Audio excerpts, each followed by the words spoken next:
non più tra i farfalloni amoroso, notte e giorno di torno. Fala, vôlei fã, tudo bem? É o nosso Vôlei que te Fabene aqui nesse modelo dobradinha para a gente trocar uma ideia aí sobre os principais assuntos do vôlei italiano nesse fim de semana. E agora com uma novidade, muita gente pediu assim, e o masculino? A gente estava esperando ter uma rodada que pudesse juntar masculino e feminino para a gente implementar de vez essa novidade aqui no Vôlei de que te Fabene. A gente passa a falar com certeza de Gabi, que é o total centro das atenções no feminino, mas trazendo também essa moçada que chegou no masculino e chegando, viu, Gurginha? Tudo bem, amigo? Salve, boss! Bom dia para quem é de bom dia, boa tarde para quem é de boa tarde, boa noite para quem é de boa noite. É o Vôlei que te Fabene. E os brasileiros, os protagonistas, seguem superando as expectativas e a rapaziada que vai chegando como coadjuvante vai ganhando também cada vez mais minutagem nas quadras masculinas no voleibol italiano, hein, boss? É isso aí, amigo. E pedi pra Patrícia hoje fazer uma thumb do Dalan, cara. E a fera tá saindo da jaula, porque, olha, a gente sabia que potencial tinha, você talvez precisasse de um tempo de adaptação, mas esse novo Verona, com Christensen, com Dalan, com o Mosic que já estava lá, com o Keita, olha, tô achando que vai dar trabalho para muita gente. Nesse fim de semana, o Verona ganhou mais uma, é a segunda vitória, é um dos poucos times com 6 pontos até aqui, depois de 2 rodadas. E o Dalan, Gurginha, foi o maior sacador da rodada, cara. Foram 4 aces, né? A gente viu muita temporada de seleções. Em alguns momentos ele oscilou bastante, né? E se cobrava muito por isso. O Bernardo o cobrava muito por isso. Mas parece que ele já está encontrando as referências lá na Itália. Uma boa atuação do Dalan, com bom aproveitamento no ataque e sendo o jogador com mais pontos de saque em toda a rodada do italiano. Eu tô contigo, viu, boss? Esse Verona tá bonito de se ver. A vítima da vez foi o Grotassolina, por sets diretos. E o Darlan, ao lado de Rock Mosic, foi o principal pontuador do embate. 13 acertos para ele, os 4 aces já citados, o principal sacador de toda a rodada, outros 2 pontos de bloqueio e 7 bolas no chão em 12 tentativas. O Christensen tá feliz da vida com esse poderio ofensivo que ele tem à disposição. E tem me chamado a atenção a variação de ataques. Não foi apenas uma vez que o Keita atacou um tempo cabeça no side-out, então o Christensen vai fazer chover com essa equipe, com esse poderio ofensivo destacável, e não à toa, mais uma vez, recebeu o prêmio de melhor jogador da partida, o distribuidor dos Estados Unidos. E acho que um número que ajuda a finalizar esse assunto desse início do Verona foi o aproveitamento geral do ataque, viu, Gurginha? 63% do time todo somado ali, cada um com a sua divisão, é muita coisa. Não foi aquele jogo que o Verona realmente foi testado ao extremo. O Grotassolina é um dos times novos aí que ascenderam a divisão de elite italiana, mas esse começo é mais do que empolgante. Eu, inclusive, vi a entrevista do Christensen depois da partida. Tá leve, tá solto, tá gostando do que tá vendo. Os jogadores parece que já estão numa sintonia fina até maior do que se esperava. O Fábio Sola é um baita do treinador, seleção da Eslovênia, já vinha de passagem por Trentino. Então, olho nesse Verona que acho que vai dar trabalho para os grandes. E a recepção não é a melhor característica da equipe, né? E não tem sido incomum ver o Darlan participar da linha receptiva. É verdade que o Grotassolina não exigiu tanto assim, e o Darlan nessa partida não precisou compor a linha receptiva, não fez nenhuma recepção, mas ele já vai se habituando ali também, arriscando na manchetinha e tá correspondendo, viu, boss? É isso aí, no primeiro jogo ele foi bem acionado, inclusive várias vezes o time passava em 4, então olho nesse Verona que começa muito bem a temporada. Quem também tá muito bem é o Trentino. Esse a gente já espera que vá bem, né, Gurginha? Um time tradicional, um time vitorioso, agora com o Marcelo Mendes como comandante, um cara que certamente vem com fome de títulos, por onde passou, conquistou canecos. E esse Trentino, eu acho que ele muda muito pouco, né, cara? É um pouco daquela coisa que a gente via no Sada do Marcelo Mendes. Troca 1 ou 2 peças por temporada, mantém a base. Esse ano, a grande diferença é não ter o Lavia desde o início e, quiçá, saberemos se terá o Lavia durante a competição. Mas o espanhol, o Ramon, tem feito boas atuações, é quem chegou para resolver esse grande buraco no elenco com a ausência do Lavia. E nesse jogo com o Trentino foi um dos destaques. O Flávio segue naquele modo Flávio. Você pode pegar todos os jogos do Flávio ali. Recebe 7 bolas, bota 6 no chão. Recebe 6 bolas, bota 5 no chão. Aproveitamento sempre muito alto.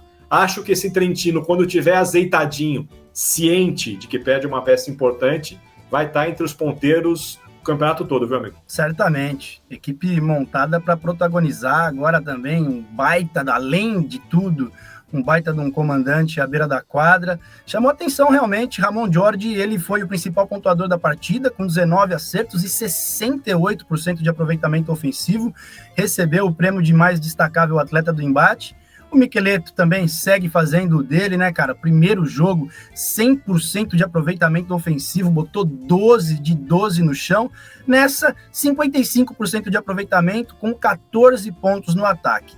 Já o Flávio, 63% de aproveitamento ofensivo, botando 5 bolas no chão em 8 tentativas, sem nenhum erro e 2 pontos de bloqueio. Onde ele mais pecou foi no serviço, sacou em 10 oportunidades, com 3 erros. A gente já vem chamando atenção disso há muito tempo nas atuações do Flávio, né? Esse saque tem que melhorar. Na Itália, ano passado, ele resolveu até sacar a viagem e a gente chegou a falar sobre isso, que era uma evolução no jogo, talvez algo que ele precise. Então vamos ficar de olho para ver se ele consegue se consolidar também como um sacador importante nessa liga italiana.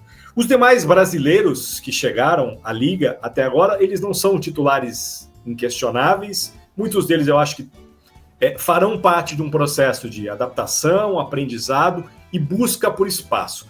Quem já tem um pouco mais de espaço é o Bergman no Piacenza, foi titular na pré-temporada, tem começado jogos como titular no italiano, mas esse fim de semana viu o Mandirassi, o Tuco, que é um baita jogador, sair do banco e ser um dos protagonistas. Uma vitória importante que mantém o Piacenza ali entre os ponteiros, mas acho que quando tiver condições normais de temperatura e pressão, a gente vai ver o Bergman entrando e saindo no time para ganhar essa rodagem que se espera, viu, Guginho? Deve ser um suplente de luxo, mas vai ganhar sim sua minutagem, vai ter sim sua importância lá no Piacenza. O Modena também venceu por sets diretos o Monza, mas o Arthur Bento foi pouquíssimo utilizado, inclusive não pontuou, né? Atuou em alguns momentos no segundo e no terceiro set, mas saiu zerado. Quem venceu também foi o Perugia, mas teve bastante trabalho, 3-2 contra o Civitanova, que tem lá sim o seu brasileiro, o Davi Tenório, filho do Daniel Pequeno, ex-central, um grande amigo meu, um abraço inclusive para o Pequeno. Ele atuou, ganhou ali alguma minutagem também, veio como titular no quarto e quinto set e trouxe 2 pontos favorável ao Civita. Já a equipe do Cisterna, do Daniel Muniz, foi superado pelo Cuneo por 3-0 e o Muniz teve uma pequena minutagem também e fez 1 pontinho no italiano. E para a gente finalizar esse italiano, falando dos brazucas, o Cachopa ainda não está jogando, né, cara? A gente já falou sobre isso em outros momentos. Ele sofreu um choque com o Roti, companheiro de equipe. O Roti, inclusive, teve que ser operado. E o Cachopa ainda está sendo poupado nesse início de temporada. Eu até procurei imagens desse acidente de trabalho, hein, Guginha, e ninguém viu. É isso, desejamos aqui uma pronta reabilitação para o Cachopa, que já ele esteja apto para distribuir magia lá no italiano. E para a gente finalizar o nosso Vôlei Kit Fabene dessa semana, vamos falar de italiano feminino, até porque tivemos um clássico, Conegliano e Novara, e olha, o Conegliano sem dó nem piedade, meteu um 3-0 nesse bom time do Novara, que vinha invicto, era um duelo ali de líderes empatados, invictos. E, Guginha, fiquei surpreso com a consistência do Cone nesse jogo, viu? Se faltou consistência na Supercopa, nesse início de temporada, com a Volos um pouco sem tanta sintonia com as demais atacantes. Nesse jogo, sem Tinzu, que vai passar um mesinho fora aí, vivenciando uma experiência que acontece na China, dos jogos nacionais, de todos os esportes ali, uma espécie de Olimpíada chinesa. Talvez encontre uma cara diferente sem a chinesa, viu, Guginha? A Sila, a eslovena, entrou bem, uma boa partida da Gabi, a Isabelle Hack voando nesse início de temporada. Então, olha, se esse Cone se encontrar sem a Tinzu, quando ela voltar, vai ter que entrar na fila mais lá atrás, meu amigo. E foi um 3-0 acachapante, né, boss? Fora de casa, diante de 3.700 espectadores lá no Pala Igor, 25-20, 25-17 e 25-21 em pouco mais de 1h15 de peleja. A Hack, como você citou, foi a protagonista, chocando um total de 0 pessoas, a principal pontuadora do embate. 20 pontos obtidos através de 2 aces, 1 bloco e 17 ataques em 32 tentativas, sem ser bloqueada uma vez sequer.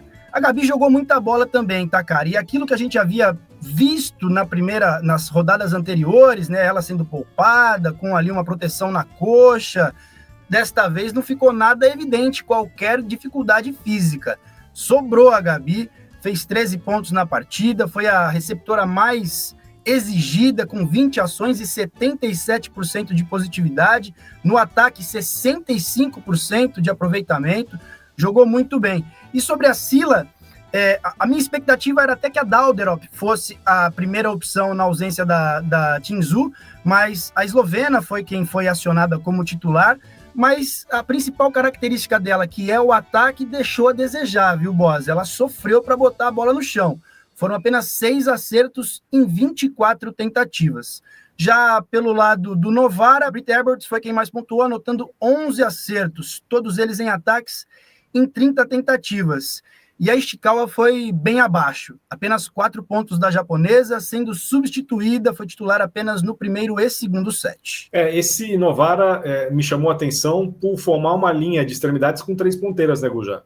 Herbots, Ishikawa e também Altmaier, alemã. Tem a Taylor Mins, que é a oposta de origem, que ficou no banco, mas dessa vez tentou talvez uma surpresa, mas não deu certo. Esse time do Novara, ele tem potencial para dar muito mais trabalho aos grandes italianos do que fez nesse jogo contra o Corneliano. E para a gente passar a régua, quem jogou nesse fim de semana mais do que vinha atuando nas rodadas anteriores foi a Edinara. Joga no Consolini, que é uma das caras novas da temporada, é também um dos lanternas do campeonato, mas ela fez seus 6 pontinhos, talvez comece a ganhar um pouco mais de espaço, e pelo que eu ouvi, Gurginha, tem treinado também com ponteira, tá, cara? Para encontrar esse espaço numa temporada italiana, que a gente sabe o peso que é jogar na Itália, mesmo num time que está brigando só para se manter, mas a Edinara tá sendo testada em outra função, e talvez a gente veja em outras edições aqui do nosso Vôlei que é de Fabiana, a gente fala assim, ó, a Edinara também tá passando, a Edinara tá flertando entre a saída e a ponta, então a gente vai acompanhar também a Edinara, que faz a sua estreia no vôlei italiano. Boa, passamos a régua, é isso. Sucesso para a Edinara, foram 6 pontos. Entrou já no decorrer do primeiro set, foi titular no segundo e terceiro, maior minutagem dela. E o Skandic poupou também para vencer a equipe da Edinara, tá, cara? A Maja Ojanovic e a Antropova não foram utilizadas. Quem mais contribuiu ofensivamente foi a Bosetti. A Bosetti com 14 acertos e passou por todos os fundamentos. 60% de aproveitamento para o ataque da italiana. É isso então, moçada. Esse Vôlei que te Fabiana em um novo formato. Fica por aqui nessa semana, falamos dos brazucas, falamos dos principais jogos e a gente volta toda semana para passar limpo o resumão do italiano. Aquele abraço, a gente se vê, tchau, Gojinha. Um abraço, boss, até a próxima. Non più tra i farfalloni amoroso, notte e giorno di torno.